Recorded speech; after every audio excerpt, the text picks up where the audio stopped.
माननीय श्री भीमबहादुर रावल, समय 6 मिनेट। यसपछि माननीय श्री प्रकाशमान सिंह।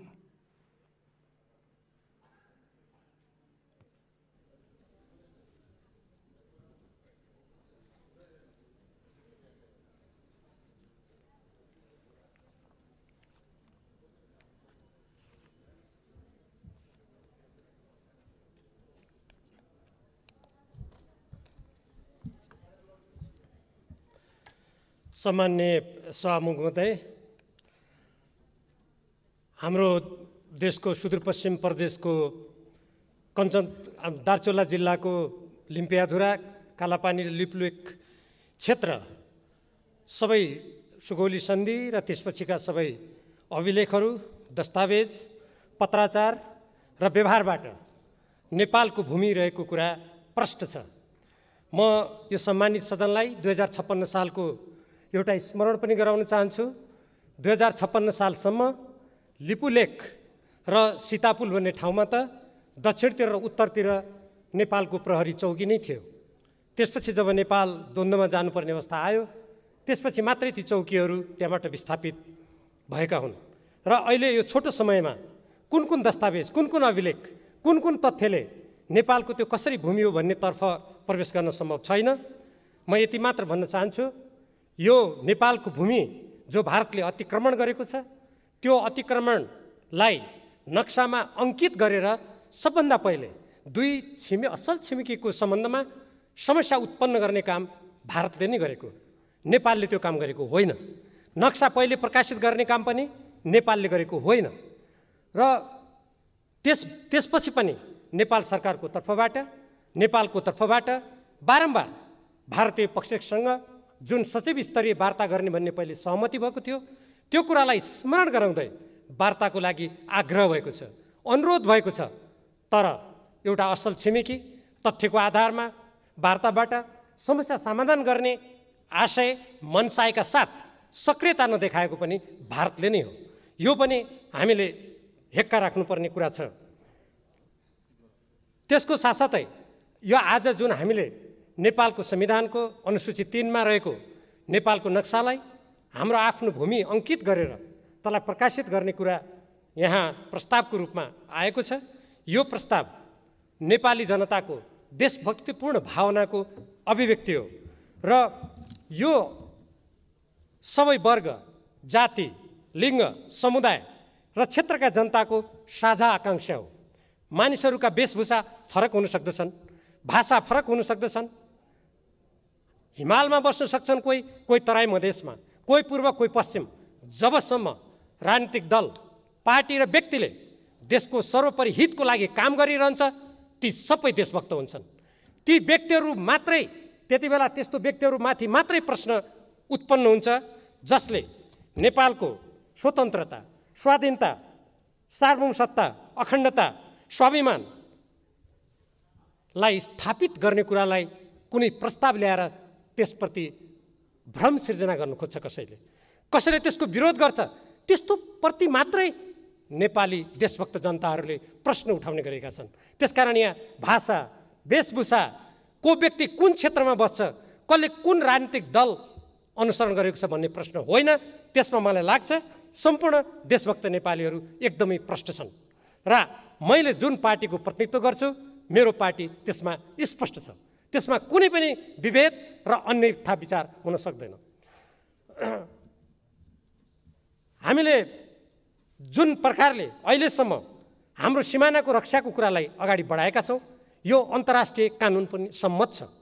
हामीलाई थाहा छ अहिले भर्खरै केही समय अगाडि हाम्रो 10 गजा क्षेत्रमा, सिमानामा हाम्रा प्रहरीमाथि आक्रमण भएको छ। कहिले हाम्रो नेपालका बासिन्दामाथि कञ्चनपुर जिल्लामा जानुहोस् या अरू कुनै जिल्लामा हामीले देखेका छौँ, त्यहाँ बाहिरबाट सुरक्षाकर्मी आएर हाम्रो नागरिकमाथि आक्रमण भएको छ। हामीले त्यस्तो कुरा मात्रै अन्तर्राष्ट्रिय कानुन सम्मत भएन, असल छिमेकीको नीति अनुरूप भएन हामीले भनेका छौँ। आफ्नो देशको भूभागलाई जसरी भारत या अरू मुलुकहरूले सुरक्षा गर्न तत्परता देखाउँछ, त्यसको लागि उसले पहल गर्छ, प्रयत्न गर्छ। हामीले गर्दा पनि हाम्रा सबै मित्रहरूले, विशेष गरी भारतसँगको यो प्रसङ्ग आएको हुनाले भारत सरकार र भारतीय जनताले पनि सकारात्मक रूपमा लिनुपर्दछ। प्रत्येक देशले आफ्नो राष्ट्रिय सुरक्षा, राष्ट्रिय हितको लागि जब आफूले काम गर्दा आफ्नो कानुन, आफ्नो संविधान र आफ्ना अन्य सरकारी दस्तावेजहरूमा तदनुकूल परिवर्तन गर्छ, त्यहाँ स्थापित गर्छ भने नेपालले पनि त्यो गर्ने कुरालाई स्वाभाविक रूपमा लिनुपर्दछ। आज हामीले जुन हाम्रो संविधानको, नेपालको संविधानको अनुसूची 3 मा लिम्पियाधुरा, कालापानी, लिपु लेकलाई समेत समावेश गरेर हामीले अब यसमा संशोधन गर्दैछौँ र यी सबै कुरालाई त्यहाँ समाहित गर्दैछौँ। नक्सामा हामीले यो राख्ने कुराको राजनीतिक महत्त्व छ र यसले आजको हाम्रो पुस्ता र भोलि आउने पुस्तालाई पनि आफ्नो भौगोलिक अखण्डताको लागि दृढतापूर्वक अग्रसर हुने एउटा फराकिलो मार्ग प्रशस्त गरेको छ। यसको लागि म नेपाल कम्युनिस्ट पार्टी, जसको म प्रतिनिधित्व जुन पार्टीको म प्रतिनिधित्व गर्दछु र त्यो पार्टीले नेतृत्व गरेको सरकार, म दुईटैलाई हार्दिक धन्यवाद दिन चाहन्छु। हामीले निरन्तर नेपालको सार्वभौमसत्ता, स्वतन्त्र अखण्डताको रक्षाको लागि नेपाली जनताले उठाएको आवाजलाई हामीले स्वागत गरेका छौँ। हामीले हाम्रो पार्टीको तर्फबाट, त्यो पार्टीले नेतृत्व गरेको सरकारको तर्फबाट हामीले धन्यवाद दिएका छौँ। आज जसरी सबै राजनीतिक दलहरूको तर्फबाट हाम्रो भौगोलिक अखण्डताको रक्षाको लागि एक आवाज अभिव्यक्त भएको छ, यो हाम्रो राष्ट्रिय आवाज हो र यो राष्ट्रिय आवाजप्रति म व्यक्तिगत रूपमा पनि गौरव महसुस गर्दछु। मलाई लाग्दछ आज देशभरिका प्रत्येक देशभक्त नेपालीहरू गौरवान्वित भएको हुनुपर्दछ। तर हाम्रो अगाडि चुनौती पनि छन्।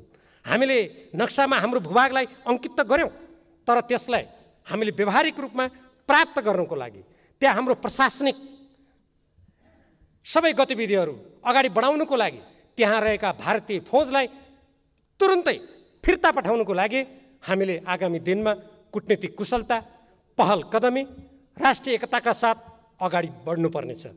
हामीले यस सन्दर्भमा हाम्रा अन्तर्राष्ट्रिय मित्रहरू, अन्तर्राष्ट्रिय सङ्घ संस्थाहरू सबैसँग हाम्रो देशको भावना, हाम्रो राष्ट्रको अखण्डताको लागि हामीले कुन तथ्यको आधारमा, कुन प्रमाणको आधारमा, कुन अभिलेखको आधारमा यी पाइला चालेका छौँ भन्ने कुरालाई बुझाउने गरी, प्रष्ट पार्ने गरी हामीले पाइला पनि चाल्नु पर्दछ। मलाई विश्वास छ नेपाल कम्युनिस्ट पार्टीले नेतृत्व गरेको सरकारले त्यो दिशातर्फ प्रभावकारी पाइला चाल्नेछ। निसन्देह नै त्यो सरकारको पछाडि आम देशभक्त नेपाली जनताहरूको सहयोग, साथ र समर्थन रहनेछ। यही सहयोग, साथ र समर्थनको बलमा हामी अगाडि बढ्नेछौँ। कोही मान्छेहरू भन्छन् हामी सानो देश छौँ, ठुल्ठुला शक्ति देशहरू छन्, के भय, डर त, त्रास त उत्पन्न हुँदैन? हामीभन्दा धेरै भूगोलको दृष्टिकोणले, जनसङ्ख्याको दृष्टिकोणले साना देशहरूले कूटनीतिक दृष्टिकोणबाट, सुरक्षाको दृष्टिकोणबाट र अन्तर्राष्ट्रिय क्षेत्रमा काम गर्ने दृष्टिकोणबाट आफ्नो सार्वभौमसत्ताको रक्षा मात्र होइन, ठुला ठुला शक्तिशाली मुलुकहरूलाई घुँडा टेकाएको पनि विश्व इतिहास छ। यसको अर्थ हामी कसैलाई घुँडा टेकाउन जाउँ भनेको होइन। आफ्नो मातृभूमिको रक्षाको लागि जसरी यो सम्मानित सदनमा हाम्रो सम्पूर्ण नेपाली जनताको देशभक्तिपूर्ण आवाज एक स्वर, एक शक्ति भएर यहाँ प्रतिबिम्बित भएको छ, आगामी दिनमा पनि यही विश्वासका साथ, चाहे टेबलमा वार्ता गर्दा होस्, चाहे हामीले भोलि व्यवहारमा त्यो ठाउँमा काम गर्दा होस्, अगाडि बढ्नुपर्छ। र त्यो आत्मविश्वास र त्यो तथ्य अभिलेखको आधारमा अगाडि बढ्ने हाम्रो कामले निसन्देह नै हाम्रो अतिक्रमण परेको हाम्रो मातृभूमिको हिस्सालाई हामी पूर्ण रूपमा आफ्नो सार्वभौमसत्तालाई व्यावहारिक रूपमा ल्याइ छोड्नेछौँ। यस प्रसङ्गमा हामीले हाम्रो सम्पूर्ण सिमानालाई सुरक्षा गर्नेतर्फ पनि सोच्नुपर्छ। सुस्ताको प्रसङ्ग छ, इलामको सन्दकपुरमा जानुहोस् त्यसको प्रसङ्ग छ, कञ्चनपुरको प्यारातालमा जानुहोस् त्यसको प्रसङ्ग छ, अनेकौँ प्रसङ्गहरू छन्। यहाँ सबै कुराहरू अहिले उल्लेख गर्न सम्भव छैन। यो यस्तो उपयुक्त बेला हो जहाँ हाम्रो भौगोलिक अखण्डताको रक्षाको राष्ट्रिय चेतना जागृत भएको छ। हामी एकमत भएका छौँ। यस्तो बेलामा असल छिमेकीसँग हाम्रो कुनै पनि मतभेद नहोस्, विवाद नहोस्, हामी सुमधुर सम्बन्ध कायम गरौँ। हामी उचाइमा सम्बन्ध गयो, विशाल भयो भन्छौँ, त्यो व्यवहारमा प्रमाणित हुनुपर्दछ। जब हाम्रा कुनै पनि छिमेकीले या हाम्रो कुनै पनि मित्र राष्ट्रले अब हाम्रो सार्वभौमसत्ता, हाम्रो स्वाधीनता, हाम्रो आत्मनिर्णयको अधिकारमा कुनै पनि प्रकारको हस्तक्षेप गर्दैनन्, त्यसमा सौहार्दपूर्ण व्यवहार गर्छन्, हाम्रो भूमिको सम्मान गर्छन्, हाम्रो आत्मनिर्णयको अधिकारको सम्मान गर्छन्, हाम्रो स्वतन्त्रताको सम्मान गर्छन्, अनि हामी ढुक्क हुनेछौँ। साँच्चीकै हाम्रो सम्बन्ध सुमधुर भएछ, साँच्चीकै त्यो उचाइमा पुगेछ। अन्यथा हामीले सचेत भएर ती अगाडिका समस्याहरू कुन रूपका छन्, कुन गहिराइका छन्, हामीले राम्ररी सोच्नु पर्दछ र राम्ररी बुझ्नु पर्दछ। र अब मलाई समय आए जस्तो लाग्छ। एक त कोरोना विषाणुको सङ्क्रमणको कारणले गर्दा पनि चाहे भारत होस् चाहे अरू देशहरू हुन्, सबैले आफ्ना सीमा सुरक्षाको कुरालाई धेरै महत्त्व दिएका छन्। हामी एउटा स्वतन्त्र देश हौँ। 1950 को सन्धिमा कहीँ पनि नेपालको सीमा अन्तर्राष्ट्रिय कानुनबाट नियमन हुने छैन भनेर कहीँ पनि लेखेको छैन। हामी त्यो कुरालाई पनि सम्झौँ। त्यसकारण अब अन्तर्राष्ट्रिय कानुनबाट हाम्रो सम्पूर्ण सीमालाई नियमन गर्नुपर्दछ। म आफू गृहमन्त्री हुँदाखेरिको मलाई एउटा स्मरण गराउन चाहन्छु सम्मान्य सभामुख महोदय। म त्यसपछि मेरो कुरालाई समाप्त पनि गर्न गइरहेको छु। त्यो बेलामा भारतीय पक्षले मैले स्वयं वार्तामा जाँदा भनेको मलाई स्मरण छ, यो हाम्रो सिमाना जुन अन्तर्राष्ट्रिय कानुनबाट नियमन भएको छैन, त्यो कारणले तस्करी बढेको छ, यहाँ कतिपय सिमानामा अपराधहरू हुने गरेका छन् भन्ने कुरा उहाँहरूले भन्नुभएको थियो। मैले जवाबमा भनेको थिएँ, त्यसो भए हामी हेर्दा उस्तै उस्तै छौँ, हामी अनुहार पनि चिन्न गाह्रो छ। त्यसकारण महोदय, त्यसो भए हामी अन्तर्राष्ट्रिय कानुनअनुसार नियमन गरौँ। त्यसपछि कुरा मोडियो। अहिलेको यो उपयुक्त बेला हो।